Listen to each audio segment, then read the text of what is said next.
జన్మనిస్తాడు దేవుడు, కానీ ఆ జన్మకి పునర్జన్మను ప్రసాదిస్తాడు వైద్యుడు. బయ్యారం దగ్గర రాజపేట అనే గ్రామంలో శ్రీకాంత్, అంజలి అనే దంపతులకు ఓ బాబు జన్మించాడు.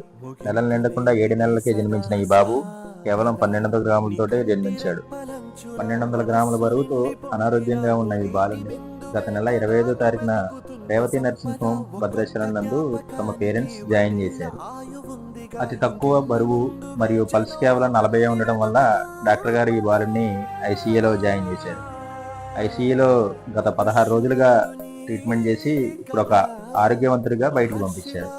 అనారోగ్యంతో ఉన్న ఆ బాలుని డాక్టర్ గారు అద్భుతమైన వైద్యం అందించి ఆరోగ్యవంతుడిగా డిశ్చార్జ్ చేశారు.